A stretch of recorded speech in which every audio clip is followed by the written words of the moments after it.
Hi guys, তোমরা সবাই কেমন আছো? আশা করি অনেক ভালো আছো। আমরাও বেশ ভালোই আছি। আর সুন্দর মুডে সুন্দর ভিডিও নিয়ে চলে এসেছি। একদম অবশ্যই একটা স্পেশাল মানে থাম্বনেলটা এত সুন্দর কথা বলেছে যেটা কিন্তু না দেখে বিশ্বাস করাই যাবে না।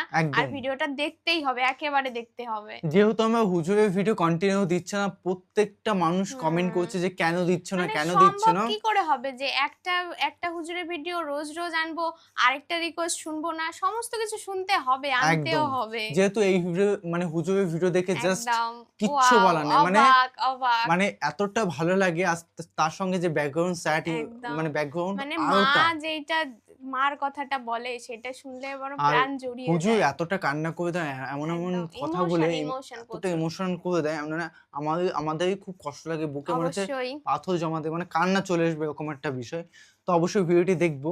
কেউ কষ্ট দিলে চুপ থেকো, হাল ছেড়ো না। তো অবশ্যই ঠিক কথা। একদিক আমরা কষ্ট পেলে অনেক কিছু বলি, নিজেকে খারাপ মনে করি, অনেক কিছু করি, সেই জিনিসগুলো করা ঠিক নয়। আজকে ভিডিওতে বলে দেবে যে কষ্ট পেলে কি করতে হবে। বিশেষ করে আমরা নিজেদেরকে ফিল করাই বাজে ভাবে যে আমরা এরকম। হ্যাঁ, আর অবশ্যই বুঝতে পারছো কার ভিডিও। সৈয়দ মোকরম ভাই হুজুরের ভিডিও অবশ্যই খুব সুন্দর সুন্দর ওয়াজ মাহফিলের ভিডিও বানায়। আর মেইন ভিডিও তোমার ডিসক্রিপশন বক্সে পেয়ে যাবে, ওখান থেকে তোমরা চেক আউট করতে পারো। আর প্লিজ সাবস্ক্রাইব করে পাশে থাকা বেল আইকনটা অল করে দিয়ে নিত্য নতুন ভিডিও আপডেট পাওয়ার জন্য সবার প্রথমে। তো চলো গাইস, আজকে ভিডিওটি শুরু করা যাক। মরার সময় অন্তত এমন কিছু রেখে যেন না যেন এলাকার মানুষ আপনার মৃত্যুর সংবাদটা শুনে আলহামদুলিল্লাহ বলে। হায় হায় হায়। এমন কিছু রেখে যেন না যেন আপনার ছেলেরা, আপনার নাতিরা আপনার নাম শুনলে যেন লানত দেয়। এটা জীবন নয়, এটা জীবন নয়, এটা জীবন নয়। এমন একটা জীবন বানান যেন আপনার মৃত্যুর সংবাদটা শুধু আপনার পরিবারের মুখে চোখের মধ্যে মলিনতা আর অশ্রু আনবে না, শুধু আপনার আশেপাশে পরিচিতরা পর্যন্ত বলবে, আহ আফসোস, আজকে একজন নেককার বান্দাকে হারিয়ে ফেলেছি, আজকে একজন মায়ার মানুষকে হারিয়ে ফেলেছি, আজকে একটা মমতার মানুষকে হারিয়ে ফেলেছি। যেভাবে সিদ্দিকে আকবর দুনিয়ার থেকে যাওয়ার পরে জগৎ কান্না করেছে, ফারুকে আজম যাওয়ার পরে জগৎ কান্না করেছে, ওসমান ও আলী যাওয়ার পরে জগৎ কান্না করেছে, ইমাম হোসেন কারবালায় শহীদ হওয়ার পরে 2005 সালে চট্টগ্রামের মানুষ পর্যন্ত কান্না করছে। যেদিন এটা নষ্ট হয়ে যাবে, যখন সব সফটওয়্যার সবগুলো আউলা জাউলা হয়ে যাবে, মেমোরি কার্ড যখন ফরম্যাট হয়ে যাবে, সেজন্য পাগলকে বললে পাগলে চিনে না, কই মোবাইল দেখাইলে সে বলে যে লাইট দেখাইলে বলে মাইক্রোফোন দেখাইলে বলে বলি গড়ি। ব্যাপারটা কি? কারণ ওখানে সিস্টেম সবগুলা নড়ে গিয়েছে। মনে রাখবেন ভাইয়েরা, জানাটা হয় এখানে, জানাটা সেফ হয় ব্রেইনে, বুঝাটা আসতে হয়। আরেকটু জোরে বলেন না রে ভাই। জানাটা হয় এখানে, এটা আমার নয়, সবার। জানাটা হয় এখানে, বুঝাটা হয় এখানে। এবার সমাজ অসুন্দর হচ্ছে মানুষের কারণে, পরিবার অশান্তি হচ্ছে কোনো না কোনো মানুষের কারণে। কি নষ্ট হয়ে গেল মানুষটার? হাত বলে যে না, নাক বলে যে না, বলে যে মনটা নষ্ট হয়ে গিয়েছে, মনটা নষ্ট হয়ে গিয়েছে। এই মানুষটার মনটা যদি সুন্দর হয়, সবকিছু সুন্দর হয়। মাকে জানলাম, বাবাকে জানলাম, স্বামীকে জানলাম, স্ত্রীকে জানলাম, বড় ভাইকে জানলাম, ছোট ভাইকে জানলাম, ন্যায় কি জানলাম, অন্যায় কি জানলাম, ভালো কি জানলাম, খারাপ কি জানলাম। পারি না কেন? বলে যে মন থেকে বুঝাটা হয় নাই, মন থেকে বুঝাটা হয় নাই। যখন আপনার জানাটার সাথে মনের বুঝাটা চলে আসবে, আপনি তখন বুঝতে পারবেন আপনার জান্নাত। আপনার মাকে দেখলে শুধু মা মনে হবে না, মনে হবে একটা জান্নাত আসতেছে, জান্নাত আসতেছে, জান্নাত আসতেছে। বাবাকে দেখলে মনে হবে না বাবা আসতেছে, মনে হবে জান্নাতের দরজা দাঁড়ায় আছে। সবাই জানি কোরআন আল্লাহ পাকের কালাম, সেটা সবাই জানি। কোরআন আল্লাহর পক্ষ থেকে এসেছে, সবাই জানি। কোরআন পড়লে সওয়াব আছে, সবাই জানি। কোরআনের প্রত্যেকটা হরফে নেকি আছে, সবাই জানি। কোরআন আয়াত দেখলে সওয়াব আছে, সবাই জানি। কোরআন শুনলে সওয়াব আছে, সবাই জানি। কোরআন হাসরের ময়দানে নূর হয়ে যাবে, সেটাও জানি। জানার পরও কোরআন ঘরের মধ্যে যাইয়া দেখেন কোরআনের উপর দুল পড়ে আছে। কিরে ভাই, ব্যাপার কি? কিরে ভাই, ব্যাপার কি? সত্যি তাই, খেয়াল করি নাই তো ব্যাপারটা। ঠিক। তুমি যদি জেনেই থাকো কোরআন আল্লাহর বাণী, তোমার রবের বাণী, তাহলে তোমার ঘরের মধ্যে সে কোরআনের উপর ধুল পড়ে থাকে কেমনে? নিশ্চয় কোরআনের গুরুত্বটা ভাই তুমি আমি এখনো বোঝার মতো বুঝতে পারিনি। এই কথাটা একদম মাথায় বসায় ফেলেন।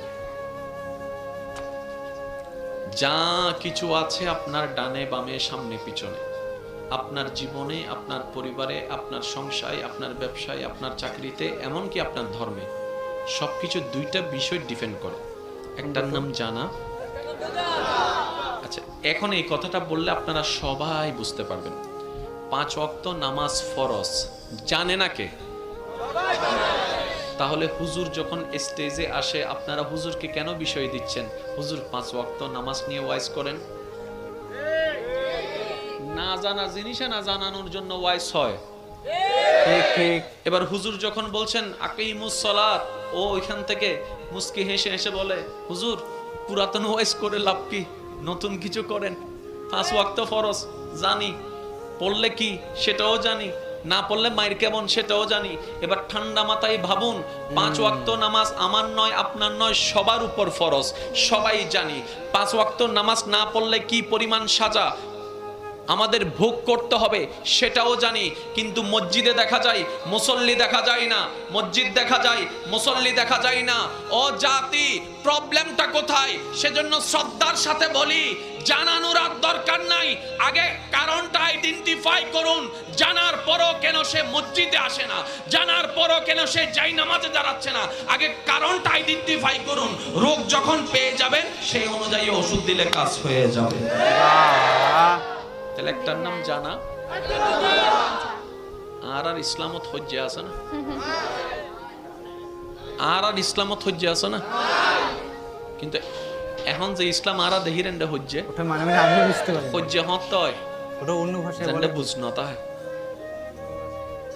এই বিয়া তকল মাইতো না কেন বললো হজ্জে না করো মানে এত কেন তুমি আরে নো বুঝো শূন্য মাথা করে সিডেঙ্গে মানুষ না এন্ডে তুই সিডেঙ্গে হো কেন মাতি উত্তর দাও না ভাই আরা জিন্দা আছে না মরা তাইলে চুপ করি তা হো সিডেঙ্গে অকল যারা জিন্দা আছো দি তারা হো একবার হো মারা হাবা মাশাআল্লাহ আর কেন জোর হো না মারা হাবা জামাই বউ হজ্জে বাজিলেন দেখো শব্দ হয় তুই আরে নো বুঝো তুই আরে বুঝিবার চেষ্টা না করো এই পর্যন্ত হনো বউয়ে হনো জামাই হই না তুই আরে জানিবার চেষ্টা না করো তার মানে জানন আলাদা জোরহন না হজ্জে আছে দে জাননত এটার লাগে বজন হতে এটা কি ইতে ভাষা? কি জানে চিটাগাং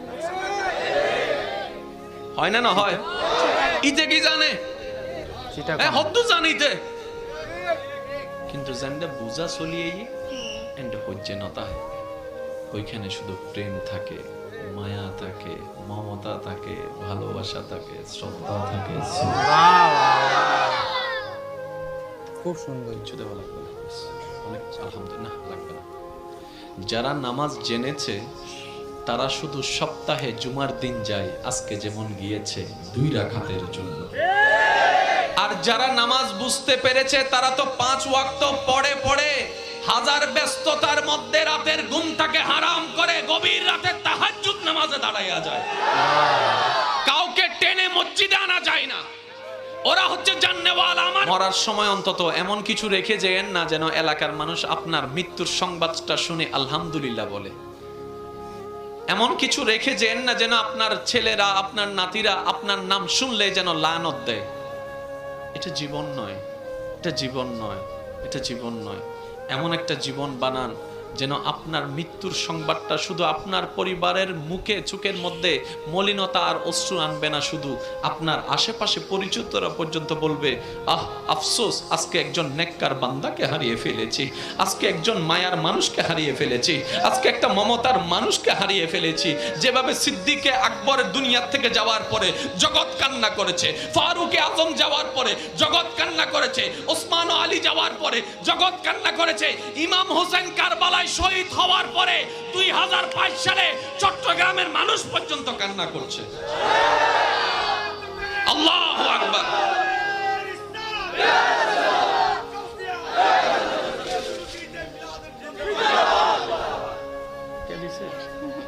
কে দিছে মাশাআল্লাহ, মাশাআল্লাহ, আলহামদুলিল্লাহ। জামে রাখছি, সবাই বলেন একবার মারহাবা। তাহলে একটার নাম জানা। অনেকে বলবেন হুজুর এই জানা এবং বুঝা শব্দ নিয়ে এতক্ষণ সময় পার করে দিলে কেমনে হবে? ভাই জানতে বেশিক্ষণ লাগে না, কিন্তু বুঝতে বুঝতে একটু অনেক সময় সময় লাগে। একদম। এবার আসেন, জানাটা হয় কোন জায়গায়, বুঝাটা হয় কোন জায়গায়। মনোযোগ, মনোযোগ আছে। এবার আগে একটা কথা আমি শুনতে চাই, ওলামায়ে কেরাম এবং মুরব্বীরা যারা স্টেজে আছেন আপনারা কেউ রেসপন্স দিবেন না, শুধু আমার ভাই যারা আছেন রেসপন্স দিবেন। সফল হতে চান না ব্যর্থ হতে চান? আরেকটু জোরে। কবর কি অন্ধকার বানাতে চান না আলোকিত বানাতে চান? হাসরে কি বেইজ্জত হতে চান নাকি ইজ্জত পেতে চান? জাহান্নাম পেতে চান না জান্নাত পেতে চান? আর এই সবগুলা পাওয়ার জন্য একজনকে খুশি করতে হবে, তিনি কে? সুতরাং আল্লাহকে যদি খুশি করতে মনেই চায় তাহলে কিছু কাজ করতে হবে, কিছু কাজ বাদ দিতেও হবে। এমনি তার হবে না, কিছু কাজ করতে হবে, কিছু কাজ বাদ দিতে হবে। এবার আসেন, জানা আর বুঝা। আমরা জানি কোন জায়গা থেকে আর বুঝি কোন জায়গা থেকে, এই জিনিসটা একটু আইডেন্টিফাই করার দরকার। আচ্ছা আচ্ছা, এটা কি? আমি তো কিচ্ছু বলি না, আপনারা বললেন সবাই মোবাইল, কিন্তু কেউ এটাকে লাইক বললেন না কেন? শুনুন, এই জিনিসটা সর্বপ্রথম যখন আপনি দেখেছেন জীবনে, কখন দেখেছেন আপনার মনে নাই, কিন্তু যখনই দেখেছেন চিনেছেন, এটাকে মোবাইল নামে আপনি চিনেছেন, পরিচয় করনেওয়ালা মোবাইল নামে পরিচয় করে দিয়েছিল। ওই দিন থেকে আপনার চোখের ক্যামেরা সেটাকে ছবি তুলেছিল। ওই চোখের ক্যামেরাটা ছবি তোলার সাথে সাথে সেটা মেমোরি কার্ডে সেভ হয়েছে।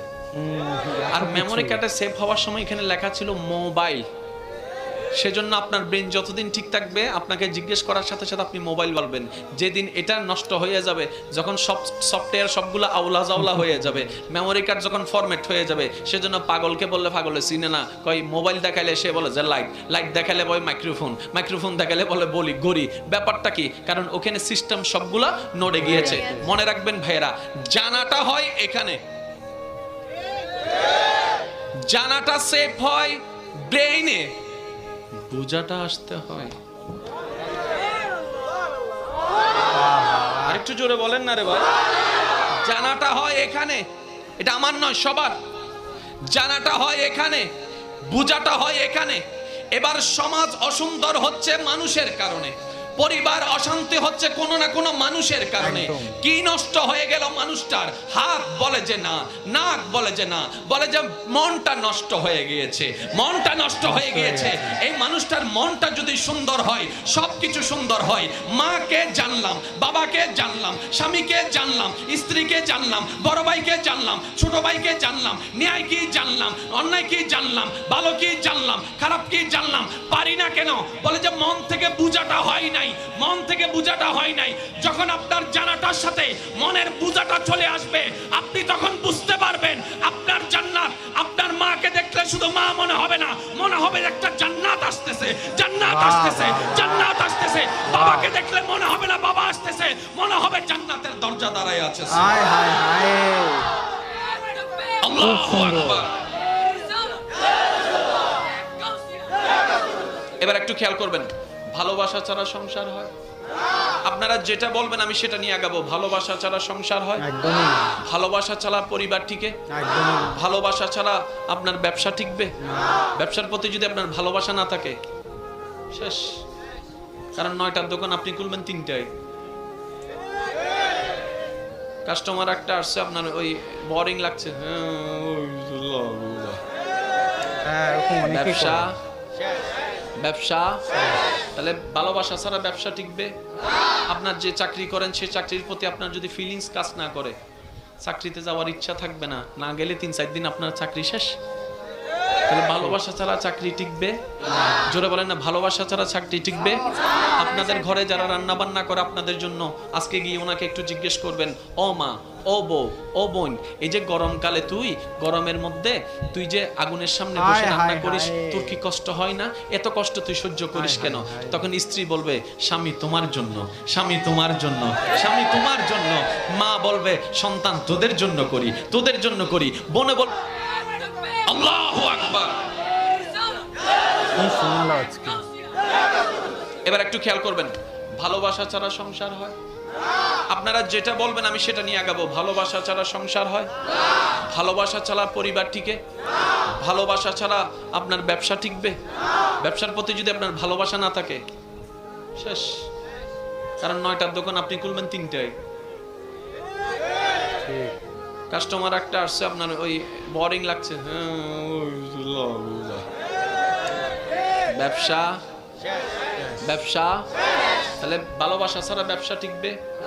আপনার যে চাকরি করেন সেই চাকরির প্রতি আপনার যদি ফিলিংস কাজ না করে, চাকরিতে যাওয়ার ইচ্ছা থাকবে না, না গেলে 3-4 দিন আপনার চাকরি শেষ।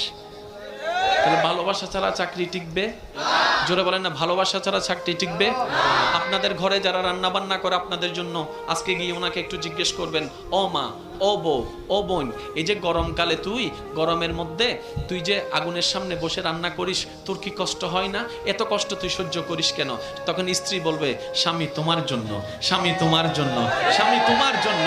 মা বলবে, সন্তান তোদের জন্য করি, তোদের জন্য করি। বোনে বলবে, ভাই তোদের জন্য করি, কারণ আমি তোকে এখান থেকে ভালোবাসি, এখান থেকে ভালোবাসি। ওই ভালোবাসার যখন অনুভব হয়, গরম আর গরম লাগে না, গরমের উপরও শুকলাম, সবাই জানি। কোরআন আল্লাহ পাকের কালাম, সেটা সবাই জানি। কোরআন আল্লাহর পক্ষ থেকে এসেছে, সবাই জানি। কোরআন পড়লে সওয়াব আছে, সবাই জানি। কোরআনের প্রত্যেকটা হরফে নেকি আছে, সবাই জানি।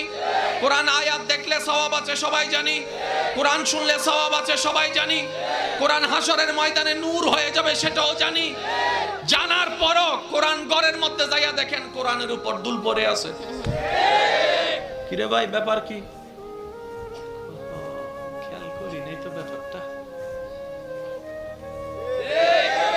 তুমি যদি জেনেই থাকো কোরআন আল্লাহর বাণী, তোমার রবের বাণী, তাহলে তোমার ঘরের মধ্যে সে কোরআনের উপর ধুল পড়ে থাকে কেমনে? সেটাই নিশ্চয়ই কোরআনের গুরুত্বটা ভাই তুমি আমি এখনো বোঝার মতো বুঝতে পারিনি। একদমই সেটাই, মানুষের যখন জিনিসটার প্রতি গুরুত্ব থাকে না, যেরকম ধুল পড়ে যায়, মানে ধুলো পড়ে যায়, সেরকম গুরুত্ব না থাকলে কিন্তু অনেক জায়গার থেকেই অনেক কিছু বিচ্ছেদ হয়ে যায়।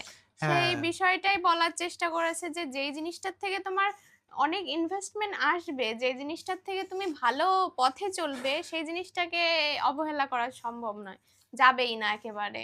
দেখো, নারী কথা বললে একটা কথা বলে, আমাদের জন্য কি করে না, সব দিক থেকে স্যাক্রিফাইস করে। আমরা উল্টো পাল্টা কথা বলি, গায়ে হাত তুলি, যা কিছু করি না কেন, সে দিন শেষে সে আবার তোমার চরণেই আবার ঠাঁই পাচ্ছে। মানে সে চায় না যে তুমি কষ্ট পাও, অনেক অনেক কারণ। তুমি গায়ে হাত তুলছো, দিন শেষে সে আবার মানিয়ে নিচ্ছে, অনেক অনেক কারণ। তুমি তাকে উল্টো পাল্টা বলছো, যা খুশি বলছো, মারছো ধরছো, কিন্তু দিন শেষে সে তোমার কাছে থাকতে চাইছে। এর থেকে আর নারীকে কি বলবো? কেন করছো এগুলো? বলছে যে তোকে ভালোবেসে, ছেলে মাকে বলছে, মানে মা ছেলেকে বলছে যে তোকে ভালোবেসে, যখন স্ত্রী স্বামীকে বলছে যে তোমাকে ভালোবেসে, বোনরাও ফ্যামিলির জন্য ভালোবাসে, সেই ভালোবাসাটার অর্থ কিন্তু চেঞ্জ হয়ে যায়, কিন্তু ভালোবাসার মানেটা কিন্তু এক থাকে। একদম। আমি গায়ে হাত তুলতাম, সেই ক্ষেত্রে আমার এখন রিয়েলাইজ হচ্ছে যে কেন করতাম, কেন করলাম। একদমই। খুব খারাপ লাগছে। পরিস্থিতি মানুষকে বুঝিয়ে দেয়, মানুষ প্রথমে বোঝে না, কিন্তু পরিস্থিতি মানুষকে এমন একটা টাইমে নিয়ে ফেলে দেয় যখন সে পস্তায় কিন্তু বলতে পারে না। আর যেহেতু একটা কথাই ঘটে যে আমরা মেয়েদেরকে গুরুত্ব দিই না, তুই চলে যা, তোর দরকার নেই। গুরুত্ব না দিলেই কিন্তু একটা টাইম আসে, সে পড়ে থাকে দাঁতে দাঁত দিয়ে, কিন্তু যখন সে সহ্য করতে পারে না লাস্ট মোমেন্টে, তারপরে আর সম্ভব নয়। মেয়েরা কিন্তু প্রচুর সহ্য করে, মানে লাস্টের শেষ না, অনেক অনেক সহ্য করে, অনেক তারপরে আর তার মধ্যে সহ্যের ক্ষমতা থাকে না, অনেক সহ্য করে, মানে লিমিটের থেকে। আমরা যারা যতটুকু সহ্য করতে, তার থেকে 50,000 গুণ বেশি তারা সহ্য করতে পারে। তারপরেও সে মানিয়ে নেওয়ার চেষ্টা করে, ঠিক আছে ওই তো। একদম। তো ভিডিওটা কেমন লেগেছে অবশ্যই কমেন্টে জানাবে, আর এরকম ধরনের ভিডিও দেখতে চাইলে সেটাও কমেন্টে জানাবে। আজকে খুব কষ্ট লাগছে, মানে রিয়েলাইজ করলাম যে কেন গায়ে তুললাম, কেন মারলাম, কেন উল্টোপাল্টা কেন বলি, সেই ফিল গুলো আমার নিজেরই খারাপ লাগছে যে এতদিন কি করলাম। তো যাই না কেন, ভিডিওটি কেমন লাগলো অবশ্যই কমেন্ট করে জানাও, এবং কি ধরনের ভিডিও রিঅ্যাকশন চাই সেটাও কমেন্টে জানিয়ে দিও, আর কোন হুজুরের ভিডিও দেখতে চাও সেটাও কমেন্টেই জানাও। তো চলো গাইস, নতুন একটা ফ্রেশ ভিডিওতে দেখা হবে। Bye bye, tata, take care.